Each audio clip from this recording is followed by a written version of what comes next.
एक 48 वर्षाची महिला जी भाजी विक्रीचं काम करते स्मॉल स्केलवर आणि तिला काही दिवसापासून त्रास होता. त्रास त्यांनी डॉक्टरला दाखवत होती.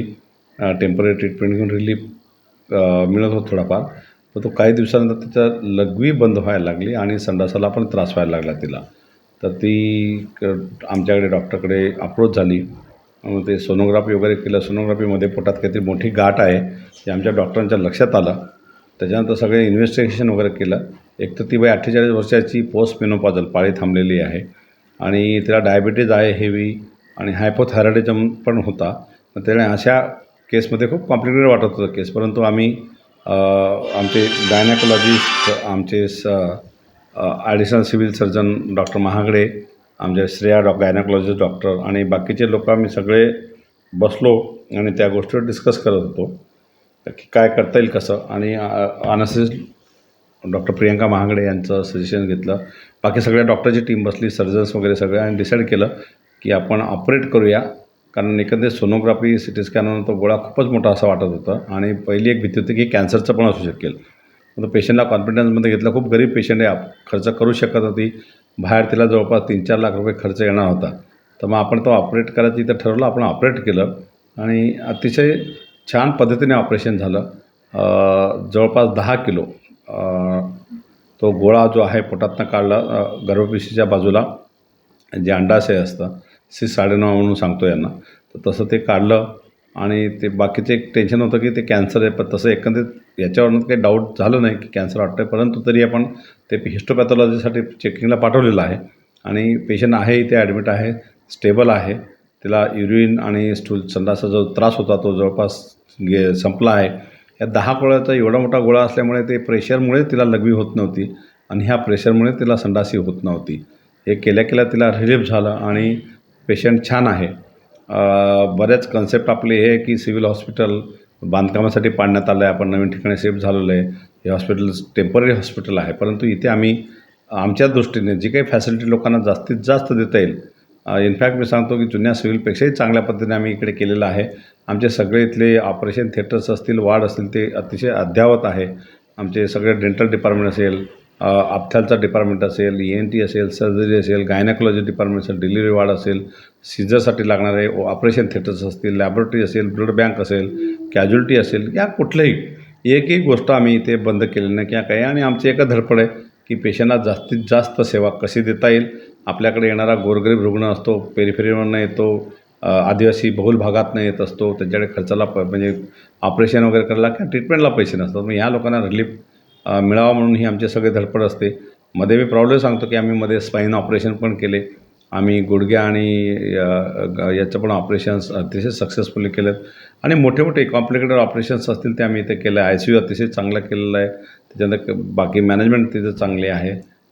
बाकी एकंदरीतच म्हणजे जो टेम्पररीचा जो लोकांनाही हे होतं की हे टेम्पररी हॉस्पिटल इकडे काय होईल, पण तो असं नाही. मी सगळ्यांना एक विनंतीपूर्वक सांगू शकतो की सगळ्या फॅसिलिटी आम्ही इकडे चालू केलेल्या आहे. कुठलीही फॅसिलिटी किंवा कुठल्या डिपार्टमेंट बंद नाही आणि आमचे डॉक्टर दिवसेंदिवस चांगलं करण्याचा प्रयत्न करत आहे. आम्ही बऱ्यापैकी कॉम्प्लिकेटेड, एकदम लहान बाळाची डोळ्याची सर्जरी केली आम्ही काल इकडे. ते कॉम्प्लिकेटेड ऑपरेशन्स वगैरे आम्ही इकडे करतो आहे. आणि एवढं आहे की लोकांचा सपोर्ट, बाकी गोष्टी आहेत. मेडिसिनची अवेलेबिलिटी चांगल्या पद्धतीने आहे. डॉक्टर्स आम्ही अवेलेबिलिटी चांगल्या पद्धतीने, आमचे डॉक्टर मन लावून काम करत आहेत. त्याच्यामुळे ह्या सगळ्या गोष्टी शक्य होतात आणि म्हणूनच असे डिफिकल्ट ऑपरेशनही आम्ही टेम्पररी हॉस्पिटलमध्ये करू शकतो.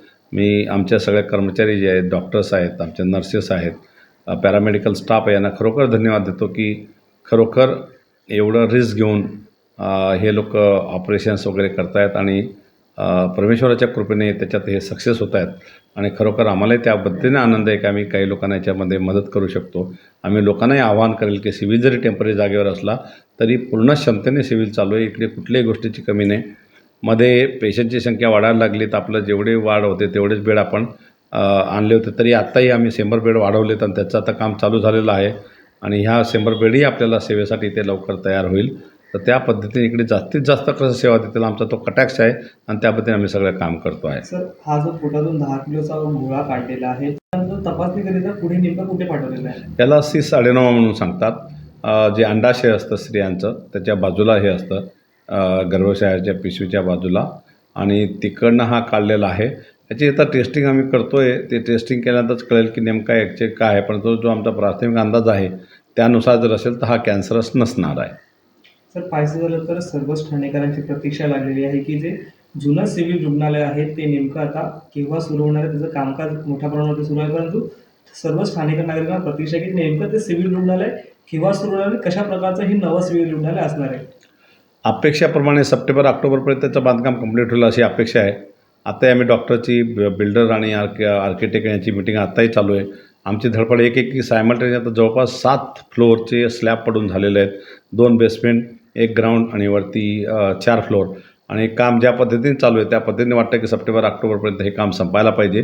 आणि आम्ही सायमल्टेनियस ही आमची धडपड आहे की याच्यामध्ये ज्या गोष्टी सायमल्टेनियसली काम करून घ्यायचं, CT scan, PET scan, radiotherapy unit, MRIचं युनिट, ऑपरेशन थिएटर्स, डिलिव्हरीच्या रूम्स, ह्या परमानंट जे स्ट्रक्चर्स आहेत ते आत्ताच सायमल्टेनियस काम चालू असतानाच करून घ्यायचं.